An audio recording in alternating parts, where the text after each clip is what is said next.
Hello, and welcome back to The Writer's Dream, a show where we talk to authors about the writing process and about the road to publication. My name is Dina Santorelli, and today's guest is Gerren Wegman. Thank you for joining us today, Gerren. You grew up in Southampton, right nearby. Correct. Yeah. Yes, I was born up the island. My family came from Centerport. I was born in Stony Brook Hospital. Oh, wow. And then we moved out here very shortly after that when I was very young.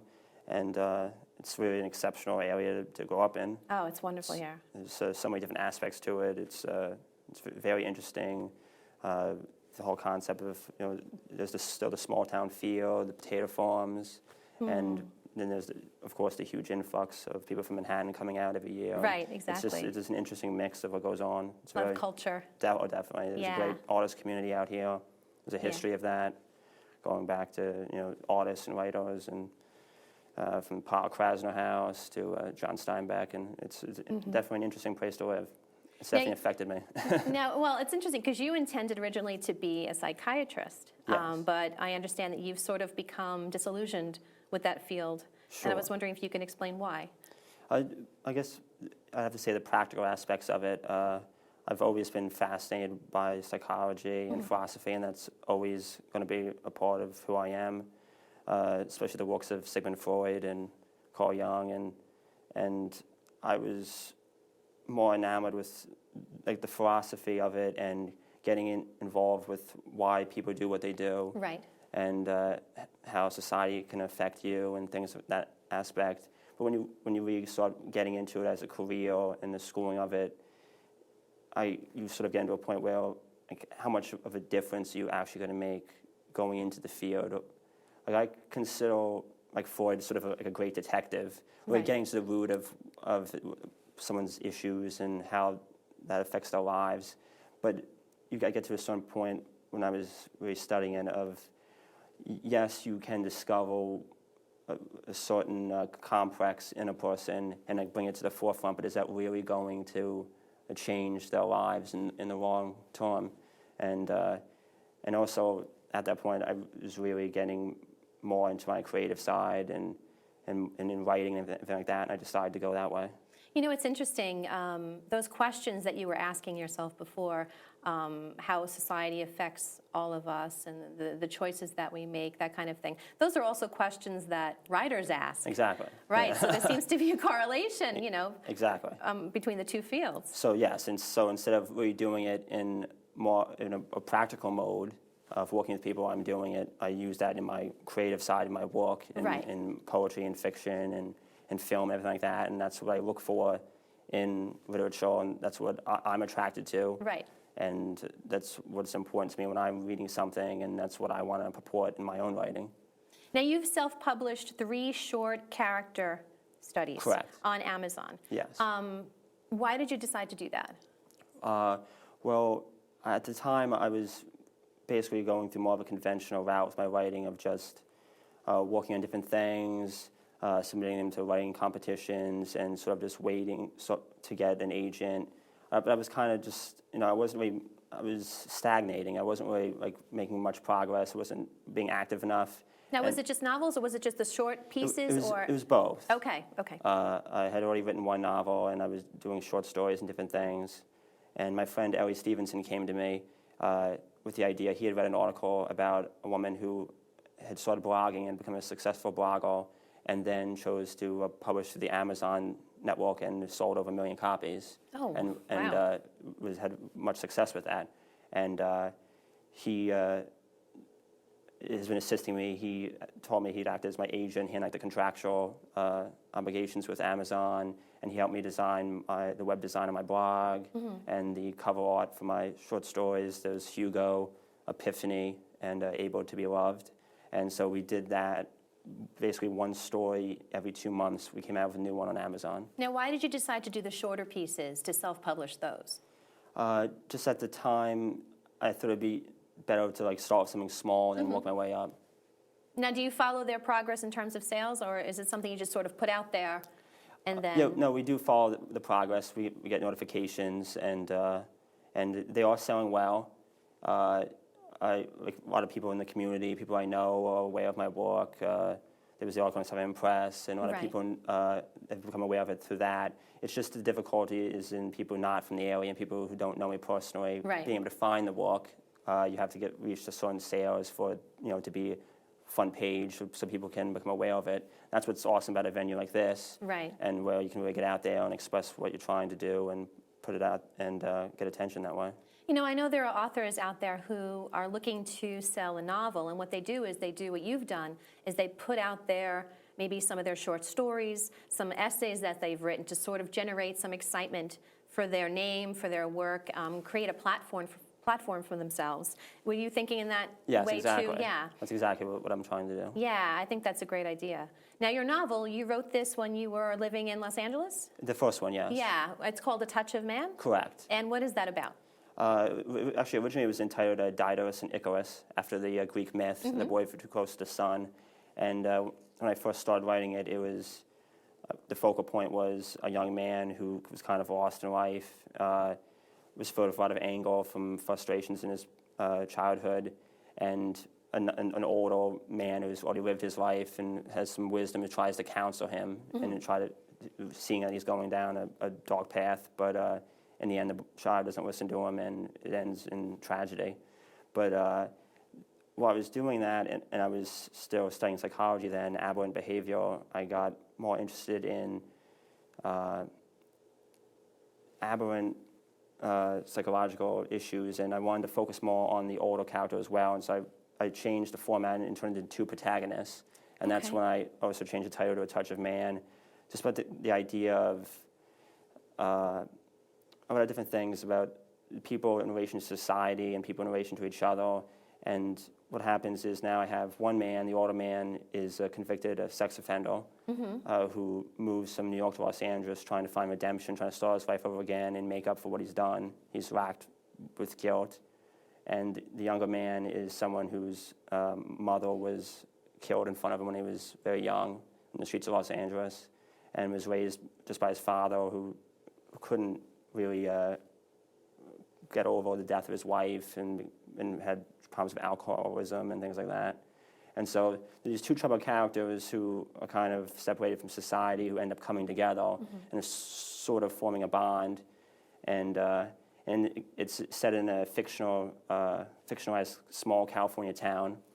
So I just wanted to get the idea of a sort of a small society, sort of like the Hamptons and other places where the idea of people forming a place away from the city, trying to get away from all of that and trying to find peace and serenity. And then when you introduce a character like the sex offender, because Megan's law in California is the strongest out, in the sex offender law is a very strong in California. And so when he moves into the area, everyone is notified. And it's like, so the panic that causes and the social disruption, the issues of everyone trying to relate and him trying to, understanding the animosity towards him, but also trying to make up for it at the same time. And at the same time trying to counsel this other young man who's having his own issues, and how in the end, despite their best efforts, it really doesn't turn out for the best. Now, how long did it take you to write that novel? It's about a year and a half. It's a 300-page novel as of now. It took me about a year and a half. And then I sort of wrote it in as a genre book, sort of like a mystery novel. Oh, interesting. Okay. But it didn't sound that way when you were describing it. Yeah. That's why I wanted to get distance on it, because I kind of put it aside for now, and I have to go back and edit it. Two things were I want to change the format so it's not exactly really a mystery genre, and more of just a literary type novel. Right. And also I want to get more. I felt like I had to experience more in life and get better perspective, so I can speak for the older characters in the book. There's many characters. It's a big compilation of people, but for the main protagonist, the pedophile, and the older characters, I wanted to get more time in my own life experience, so I could feel that I'd be it'd be more of an honest portrayal from their point of view. I was very young at the time, and me speaking for them, to me, felt a little disingenuous. Right. I just wanted to get some more perspective on that.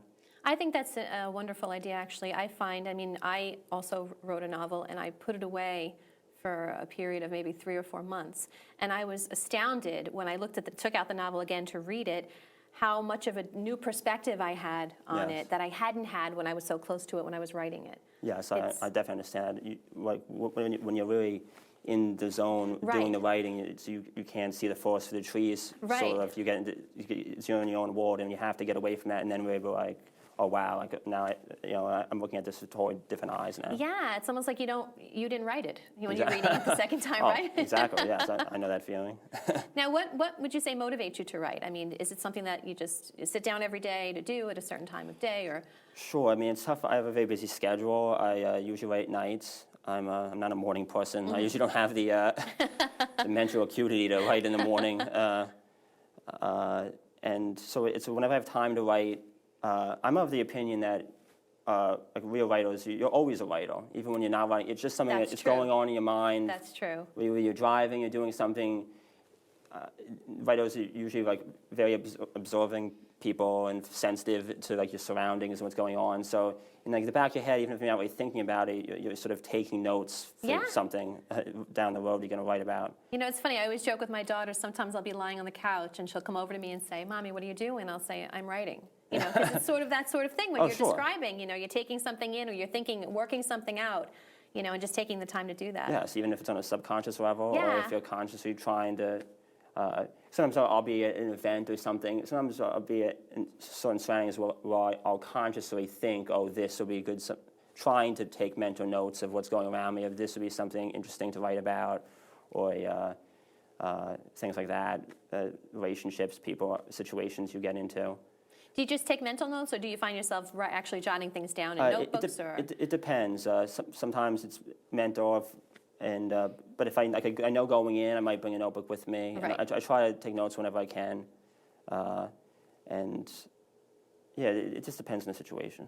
Do you ever experience writer's block when you're writing, when you actually sit down to do the writing and it's not coming? Sure. Yes, I think everyone does. What do you do in those situations? It's tough. It depends on the situations. I mean, you can definitely force yourself to write most of the time, but you find that you're just it's dreck.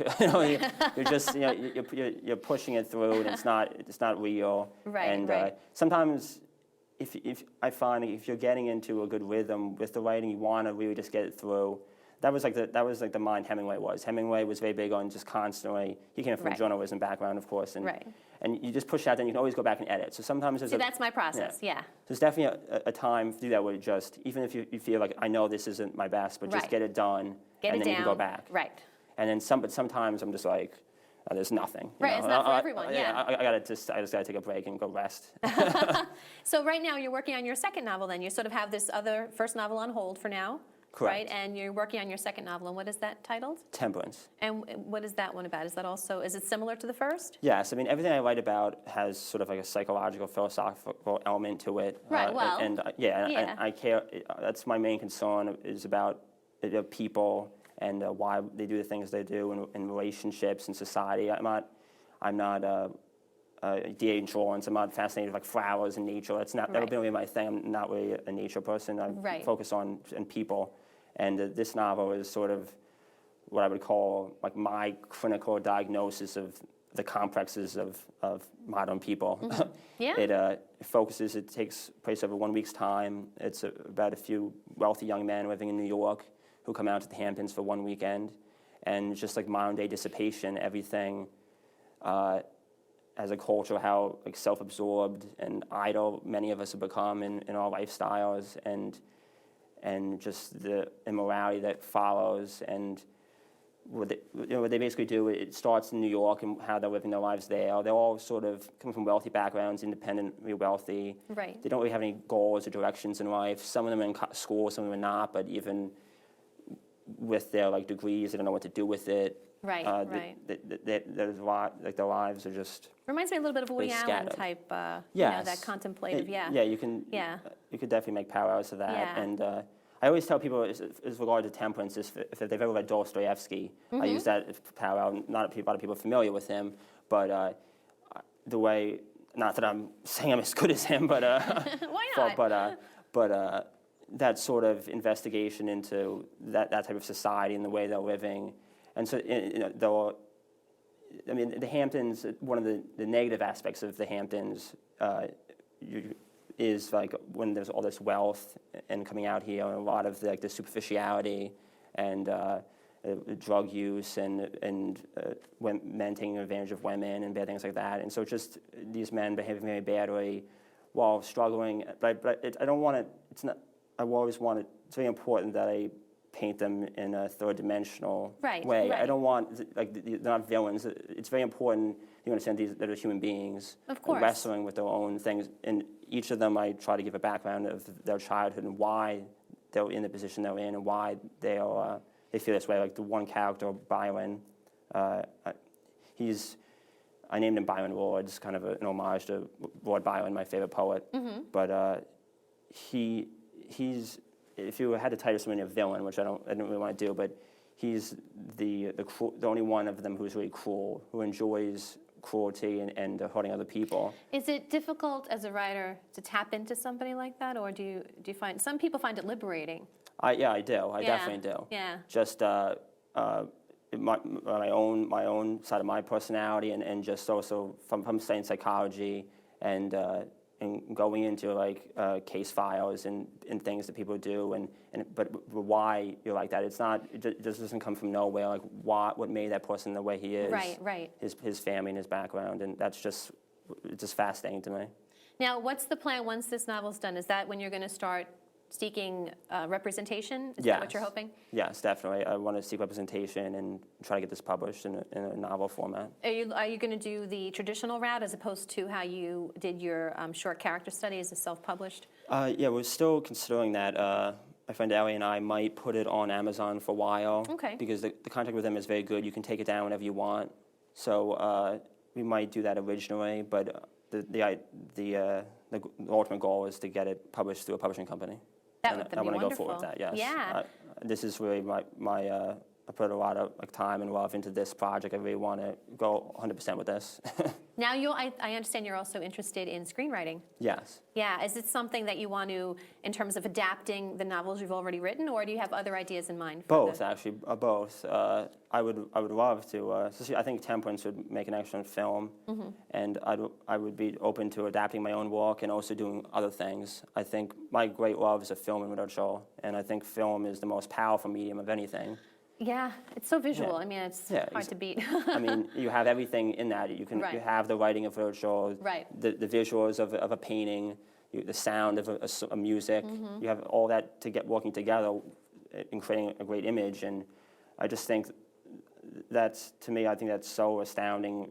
To see the movie theater experience, to me, I think is, apart from, like, everyone now watches films at home, it's not the same thing of getting a large group of people together in a communal setting, having the lights off, having the surround sound, and no matter what's going on in your life at that time, that you forget about all that, and you sit down and you be quiet and you just absorb for an hour, 45 minutes, 2 hours, and what's going on, and everyone laughs or cries together, and I think that's just one of the most beautiful things possible. I agree.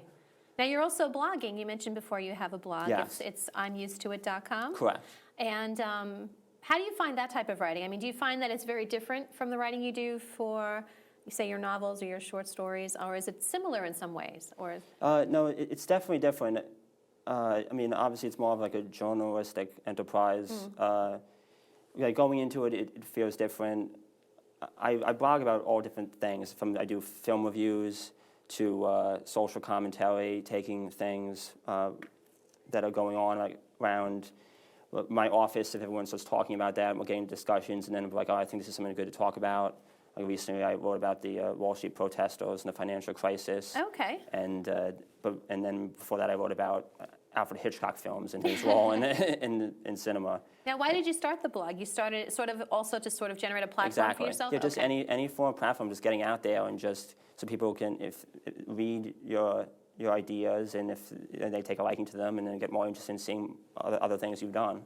Do you also advertise your self-published works on your blog? I mean, Yes. so they can go. Yes, Right. my friend Ellie, who did the web design for it, puts the links on for Right. every single page. I believe has the link for Hugo, my first short story, and we have individual pages for the other 2 short stories. When you were deciding the content for your blog, I mean, you just wanted to be, like you said, about everything. It could be about Alfred Hitchcock one day and Occupy Wall Street the next. You were looking for something very broad? Exactly. Yes, I just wanted whatever I was thinking about at the time, or whatever was going on, whether it be political, whether it be about relationships, philosophy. I've written, anything from Greek philosophy to the psychology behind horror films, Oh, that's interesting. and yeah, just a little bit of everything. Now, you're currently working in the physical therapy field, correct? So when do you do your blogging, or when do you do your writing in general? You said it's in the afternoons, mostly in the evening? Yeah, You're not a morning person? No, it's usually almost 100% in the evenings. Okay. Maybe just kind of after your day is done, sort of unwind a little bit. Maybe have some coffee. Right, Whatever you need to do. And I like to go to actually the local library a lot. I find it's easy to concentrate when I'm in a different setting from like home. Like that's what's so very important, is sort of honing your concentration and focus and being attentive to what you're doing. And I go home, I'll find something on television to watch, or Right, something else to do, or call someone. Like, no, I just want to go into a still setting, put my headphones on, there's no one's bothering me, and just focus on what I have to do. So many people unplug. I mean, you do that too, I'm guessing, no Yes. email, no Yes. internet. Yeah. It's so funny because I can't write that way. I have to remain plugged because I think when I come up with an idea, I'm immediately online just to check something out, and then I go back to my writing. Oh, yeah, I actually do that too. You do too? So especially with the blogging, I have to be on, I'm writing Right. on, so exactly as you said, just the other day, I forgot what it was I was writing, but I remember I had to go and, the blogging, because it is more of a journalistic thing. You want to check facts. Right. Well, when you're saying you don't want to put wrong information out there. So yeah, I do go back and forth with that. Not as much, obviously, if I'm doing the novel, that's not really much of a concern. So that I'm more, but I don't handwrite stuff as much as I used to. I used to be all about handwriting. Really? But now I can just go on and just type on the computer and make changes through that. And what I usually do is, say if I bust out a good 5-6 pages and then just print it out and then edit it through that way and do notes in the margins and go back to it. But I can find now that I've gotten used to, I know a lot of writers are very anti-computer and typing, and they want to do everything handwritten and transfer. But I can't imagine. I've adapted honestly. myself to the computer now. Me too. Me too. I've grown up that way with computers. It's just a different generation, I guess. You mentioned how the blogging is more journalistic and more factual, and I'm wondering, when you're writing your novels, do you ever think about that, like how factual you need to be? I mean, how much research do you do for your novels? I guess I'm asking. Yeah, that's a good question. Yeah, it is very important.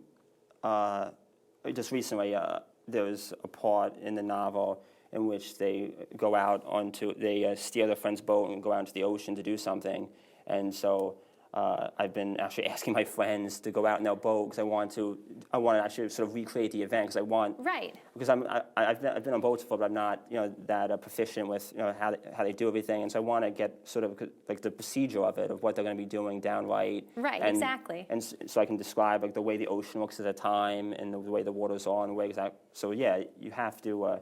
I've used personal experiences from my own life and settings I've done through my work, so you do get like the saying, like if I'm writing about like a restaurant scene, I'll use as a vague like reference point, like restaurants that I know that I'm familiar with. Exactly, because you want it to be authentic. Yeah, yeah. It's not a pure imaginative thing. I mean, right. Yeah, it has to make sense and just feel honest and true. Right, exactly, and I guess that's why they say writers should write what they know. Exactly. Right, because that's what gives that authenticity. Yes. Yeah, I totally agree. And I mean, I'll use some experiences that I've gone through with friends and maybe not describe that exact experience, but take that as like a baseline and then build like a philosophical construct around that. Like another story in Temperance is where they go and they go into a church late at night, and which is like based on something that actually happened, and they find like itinerant workers who actually are staying in the church at night. So I take that, which is actually something that I had happened to us, but I use that as a baseline, and I go off of that to talk about religion and society and stuff like that. Right. But you're right, you need to have that Yeah, base. exactly. Right. So you're not just coming from nothing. You have to start with something. Exactly. Now, do you have any other ideas for other novels in mind? I mean, do you think about other novels when you're working on a novel? Yeah, sometimes you can't help it. Like, I mean, I'll get inspired of reading something else, reading someone else's work, or you just anything that's going on in your life, relationship, make you think about something like that. And I've thought about possibly turning Hugo, expanding that into a full-length novel, because I've gotten a lot of feedback saying, people, this is an awesome first chapter in a novel. Wow. And so I'm thinking about doing that. And I have another idea of a novel that I wrote a little bit of, and I might go through with that as well. Yeah, I think people don't realize that you can take maybe short stories you've written and expand them if it calls for it. Yeah, the setting. You don't have to start something completely new. Oh, yes. I mean, I myself have taken characters from novels I've started through the years and used them in my latest. Yes. I really enjoy that too. If you read writers like Faulkner and some other people, you'll find recurring characters. Right. Like he sort of invented his own mythical town in Mississippi, but. So yeah, you find recurring characters throughout many novels, like the Compson family and things like that. And I love that in literature. I think that's really interesting. And so you're staying with the same people, and it's almost like you know this family so well. And right. Yeah, I mean, I like that too. Yeah. Which do you find is your favorite form, the short form or the long form, in terms of writing? I don't know. There's both? something about a little bit of both. I sort of, and the short stories are awesome because there's like more spontaneity to it, and you can make just like a brief. Subtle point, but I think there's nothing like a great novel. Yeah, If you just finished a huge work like that, it's just overwhelming. Gerren, thank you so much for coming today. My pleasure. This It's has been been a great. pleasure having you, and thank you for joining us again on The Writer's Dream. We'll see you next time. Have a great day.